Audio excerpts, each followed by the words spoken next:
Souvenez-vous, c'était un grand moment. C'était le début de la campagne présidentielle. Un François Hollande qui fendait l'armure et qui lançait ce grand appel qui allait ravir la gauche de la gauche et l'ensemble des socialistes. On l'écoute, c'était au Bourget, on s'en rappelle. Je vais vous dire qui est mon adversaire. Il n'a pas de nom, pas de visage.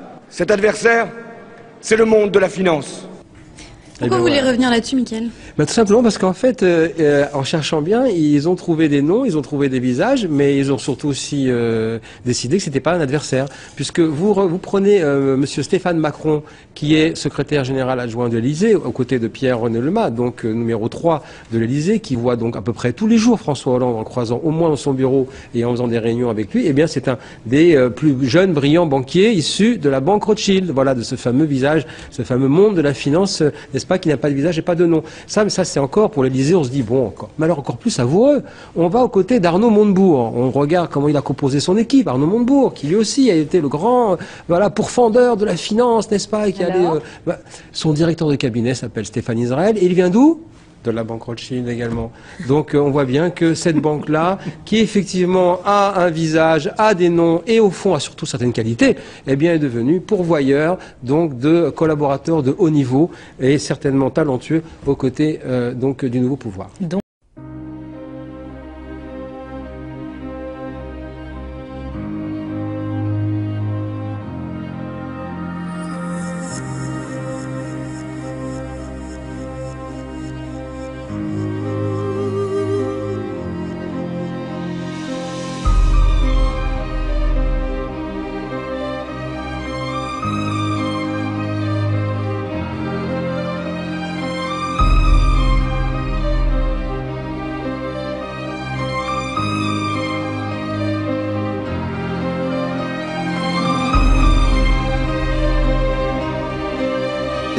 La malfaisance de ce qui s'est passé en 73, la malfaisance d'avoir abandonné la création de l'Europe.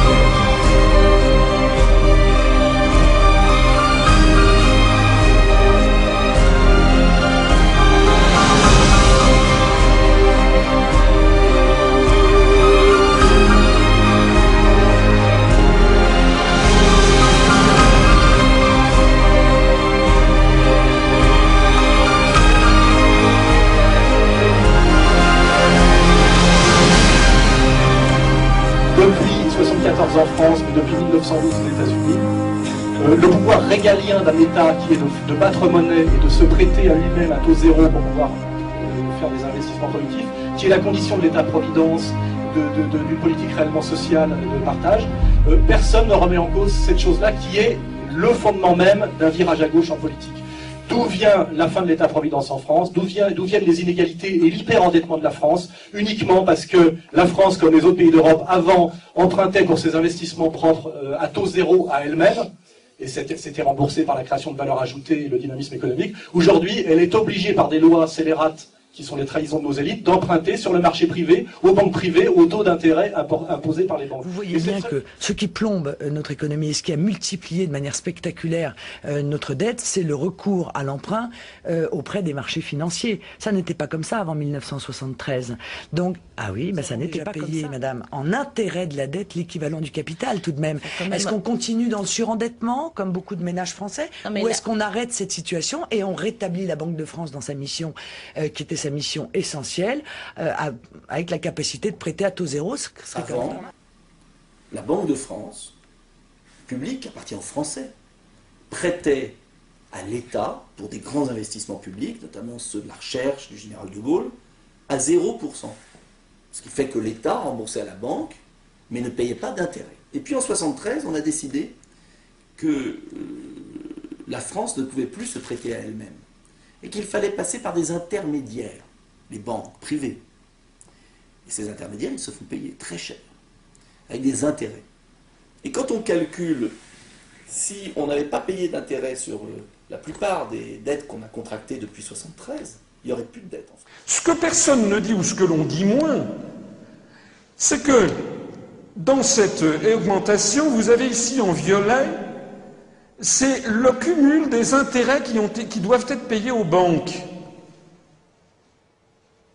et qui n'existaient pas avant. C'est-à-dire que si nous étions restés sous l'empire de la loi d'avant 1973, voilà quelle aurait été l'évolution de la dette calculée sans intérêt. Actuellement, notre dette serait de 9% du PIB. Depuis 1973, en gros, les dépenses publiques n'ont pas augmenté. Les dépenses publiques n'ont pas augmenté. Sont en pourcentage à peu près les mêmes toujours. Et donc, alors, mais qu'est-ce qui fait qu'on est de plus en plus endetté? Ben, vous regardez, c'est le service de la dette. C'est-à-dire que le montant du déficit au début, en 1973, la dette n'était pas importante, et le service de la dette n'était pas important, mais le déficit n'était pas important. Et puis, année après année, le déficit, il correspond en gros à... Mais c'est quand même étonnamment proche, c'est l'ordre de grandeur.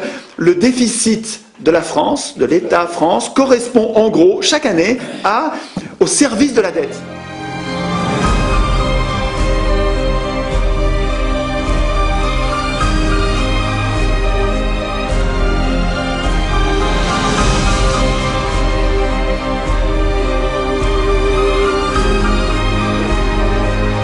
La rhétorique de la dette.